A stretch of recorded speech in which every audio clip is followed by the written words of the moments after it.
2 লাখ টাকা রোজগার করছেন একজন কৃষক কলমি শাক চাষ করে। ভাবতে পারছেন? ভাবতে না পারলে কৃষি বার্তার আজকের পর্বটি আপনাদের জন্যই। এই বিশেষ কলমি শাক চাষে খরচ হয় মাত্র 40,000 টাকা।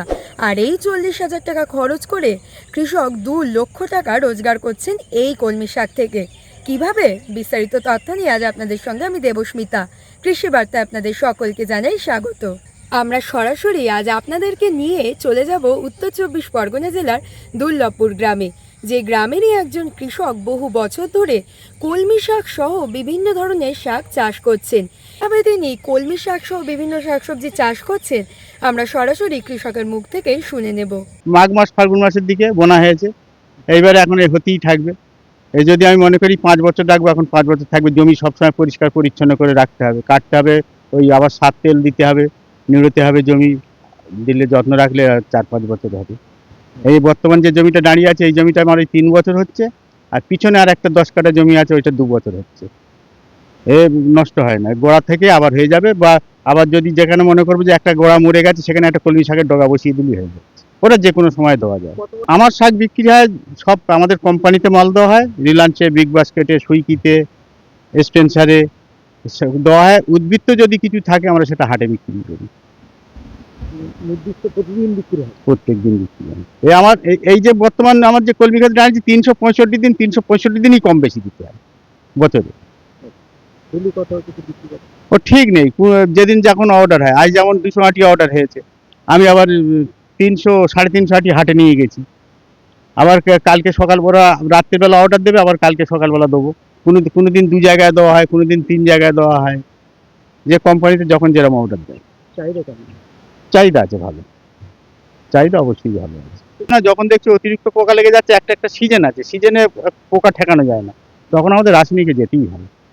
নাহলে জৈব। হ্যাঁ, যেমন আমার এই যে জমিতে দাঁড়িয়ে আছি, 60% আমরা রাসায়নিক দিচ্ছি, 12% মানে 75% আমরা জৈব ব্যবহার করছি।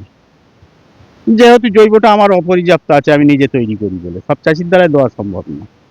বিঘাতে কত কেজি হয়? ওই হিসাবটা দেওয়া খুব মুশকিল হয়ে যাবে। ধরুন আমরা এক ধার থেকে কাটছি, এক ধার থেকে হচ্ছে, এধার থেকে কাটছি তো ওধার থেকে হচ্ছে, আবার এধারে শেষ হয়ে যাবে, ওধারে আবার হবে। তাতে আমি বলতে পারি 1 বিঘা জমিতে মোটামুটি 40 থেকে 50 মণ শাক হয় একটা ছোপ, মানে এক পত্তনে। বছরে কয়বার হয়? বছরে মোটামুটি 5-6 বার কাটা যাবে।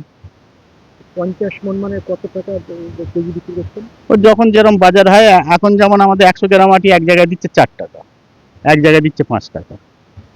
সব কোম্পানির দাম 4 4 টাকা, মানে টাকা। 40 টাকা। হ্যাঁ, আবার হাটে আমি 250 গ্রামের আটি বিক্রি করে দিচ্ছি 4 টাকা। এটা হাটের দাম। আর যেটা আমরা কোম্পানিতে যাচ্ছে, ওখানে আমরা সলিড পয়সাটা পাচ্ছি। মানে 40 টাকা কেজি? না, মানে 100 গ্রাম? হ্যাঁ, 100 গ্রাম 4 টাকা, ও যেটা কোম্পানিতে যাচ্ছে 40 টাকা কেজি। আর যেটা হাটে বিক্রি করছে আপনার 250 গ্রাম আটি 4 টাকা, তার মানে 16 টাকা কেজি তার মানে কোম্পানিতে বিক্রি করে লাভ বেশি। তার মানে বছরে আপনি বলছেন যে 40 মণ? হ্যাঁ, না বছরে না, মানে একটা সিজন।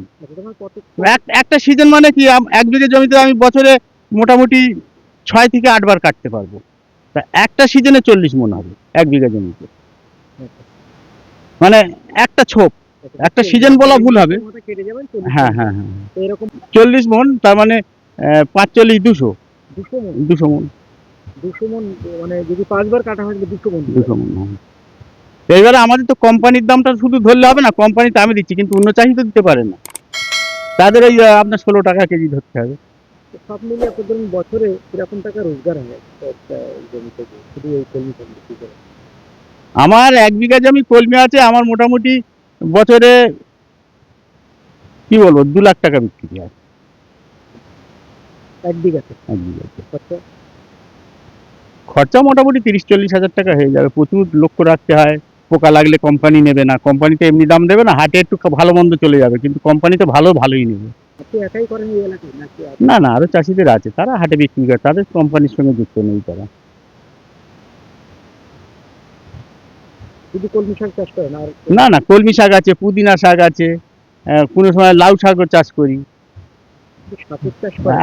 হ্যাঁ, এখন বেশিরভাগ আছে, বেশি আছে আপনার পুদিনা শাক আর কলমি শাক। কত কি করেন? ওই তো পুদিনা আগের বছরই ছিল 2.5 বিঘা, সে জমি নষ্ট হয়ে গেছে, কলমি শাক সব এবার আছে 1 বিঘা 22 কাঠা মতন। আর এই পুদিনা এই কলমি আছে 1 বিঘা জমি। লোকজন কতগুলো কাজ করে? ও রেগুলার 5 জন কাজ করে আমার, দুবেলাই। আজকে অবশ্য 2 জন এসেছে, আর একজন আর নিজের কাজ করছে, আর একজন আর নিমন্ত্রণ বাড়ি গেছে। এইরকম জলসেচ কেমন লাগে?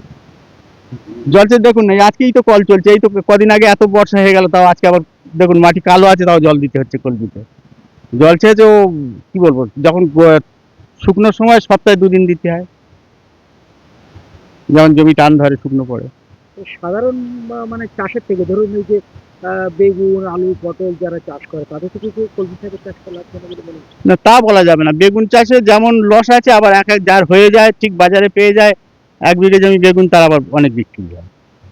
তবে এটা এটা হচ্ছে আমার নিত্য বিক্রি হয় বলে আমার রাখা। প্রত্যেকটা দিনই আমাকে কোম্পানিতে মাল দিতে হয়, মানে আমার ছেলে ওগুলো দেয় আর কি। এই আপনার কোম্পানি ধরা আছে? ধরা আছে বলে। হ্যাঁ। আপনার নাম কি? আমার নাম তাপস কুমার জানা, গ্রাম দুর্লভপুর, আমডাঙ্গা থানা। আমরা বিভিন্ন জায়গায় দেখতে পাই কৃষকদের যখন বিকল্প চাষের জন্য উৎসাহিত করা হচ্ছে, সেই জায়গায় দাঁড়িয়ে বহু কৃষক রয়েছেন যারা গতানুগতিক চাষ থেকে বেরিয়ে এসে বিকল্প বিভিন্ন চাষ করছেন। এবং কৃষিবার্তার বিভিন্ন পর্বে আমরা দেখিয়েছি সেই বিকল্প চাষ পদ্ধতি, কৃষকের অভিজ্ঞতা এবং বিক্রি সম্পর্কে। তাই আপনারা যারা ভাবছেন এই ধরনের বিকল্প চাষ করবেন, তারা অবশ্যই কৃষি বিজ্ঞান কেন্দ্র, কৃষি বিশ্ববিদ্যালয় এবং উদ্যান পালন কেন্দ্র থেকে সঠিকভাবে পরামর্শ এবং প্রশিক্ষণ নিয়ে এই ধরনের চাষে এগিয়ে আসলে আপনারাও লাভবান হবেন বলে আমরা আশা রাখছি। এরকম আরও নতুন নতুন তথ্য জানতে অবশ্যই ফেসবুকে আমাদের কৃষিবার্তা পেজটিকে ফলো করে রাখুন এবং ইউটিউবে আমাদের কৃষিবার্তা চ্যানেলটিকে সাবস্ক্রাইব করে বেল আইকনটি প্রেস করে রাখুন, যাতে সবার প্রথমে নোটিফিকেশনটি আপনার কাছেই পৌঁছে যায়। নমস্কার।